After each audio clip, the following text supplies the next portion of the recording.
আসসালামু everyone, welcome to স্টাডিলাইন।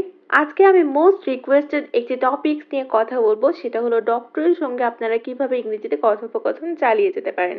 তো চলুন শুরু করা যাক। এই পেশেন্টটা রিসেপশনে গিয়ে একটি নাম্বার নিল, অর্থাৎ তার টিকিট কাউন্টার থেকে একটা টিকিট কাটলো। তারপরে কি ধরনের কথা হতে পারে? ধরুন রিসেপশনিস্ট তাকে ডাকছে, হুইচ নাম্বার 7। দেন পেশেন্টটা বলল ইটস মি। দেন রিসেপশনিস্ট কি বলতে পারে সেই পেশেন্টকে? Please come to room 510 to meet Dr. Leonie please। অর্থাৎ যে ডক্টরের সঙ্গে তিনি মিট করতে চান তার কল এসেছে ডক্টরের, অর্থাৎ তার সিরিয়াল নাম্বারটা চলে এসেছে, তাই রিসেপশনিস্ট তাকে ডাকতে পারে এভাবে, দয়া করে ডক্টর লিওনের সাথে দেখা করতে 510 নম্বর রুমে আসুন। এরপর আসুন আমরা দেখি ফার্স্ট কনভারসেশনের ক্ষেত্রে আমরা ডক্টরের সাথে কিভাবে কথা বলতে পারি। Doctors chamber conversation 1, cough or fever problem. অর্থাৎ কাশি ও জ্বরের ক্ষেত্রে আমরা কিভাবে ইংলিশে কনভারসেশন চালিয়ে যেতে পারি। আমি জাস্ট একটা আইডিয়া দেওয়ার চেষ্টা করব, কেননা বেসিক্যালি আমি তো একজন ডক্টর নই, জাস্ট কি ধরনের কনভারসেশন হতে পারে জাস্ট একটা আইডিয়া দেওয়ার চেষ্টা করছি, ঠিক আছে? তো পেশেন্ট বলল ডক্টরের কাছে গিয়ে, my name is Priti. Doctor বললেন sit down please, you look pale with a hoarse voice. কর্কশ গলায় আপনাকে ফ্যাকাশে দেখাচ্ছে প্রীতি। অর্থাৎ ডক্টর ফার্স্টে হয়তো দেখি কিছুটা একটা আন্দাজ করতে পারলো, কেননা তিনি অবশ্যই কাশি বা জ্বরে ডক্টরের কাছেই গেছেন। দেন পেশেন্ট কি বলতে পারে? That's right doctor, I have got a sore throat for a week and I also feel a little feverish just this morning. That's why I came to the hospital. ঠিক বলছেন ডক্টর, এক সপ্তাহ ধরে আমার গলা ব্যথা। লাইক এখানে যার যে প্রবলেমটা হতে পারে, এক সপ্তাহ হতে পারে, 2 দিন হতে পারে, যার যে প্রবলেমটা হতে পারে তিনি সেভাবে বলতে পারেন। এবং আমি আজ সকালে একটু জ্বর অনুভব করছি, তাই আমি হাসপাতালে এসেছি।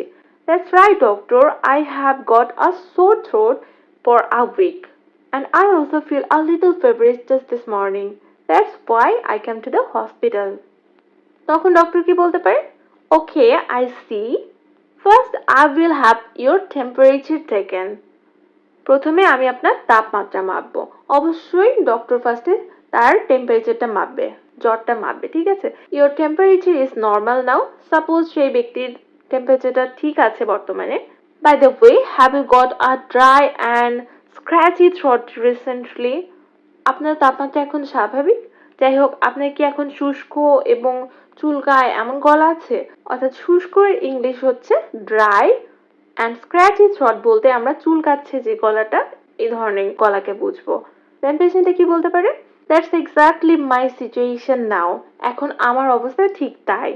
Whenever I swallow anything, my throat hurts a lot and I have mild cough sometimes. যখনই আমি কিছু গিলে ফেলি আমার গলা খুব ব্যথা করে এবং আমার মাঝে মাঝে হালকা কাশি হয়। দেন ডক্টর কি বলতে পারে? Okay, I will prescribe medicines for you. ঠিক আছে, আমি আপনার জন্য ওষুধ লিখে দেব। দেন পেশেন্ট কি বলল? Thank you doctor.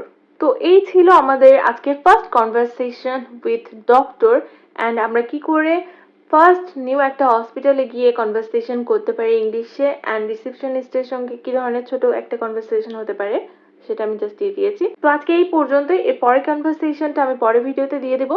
যদি আপনাদের এই ধরনের ভিডিও ভালো লেগে থাকে অবশ্যই লাইক, কমেন্ট অ্যান্ড শেয়ার করবেন, and please subscribe to my channel. সবাই ভালো থাকবেন, সুস্থ থাকবেন, ধন্যবাদ সবাইকে।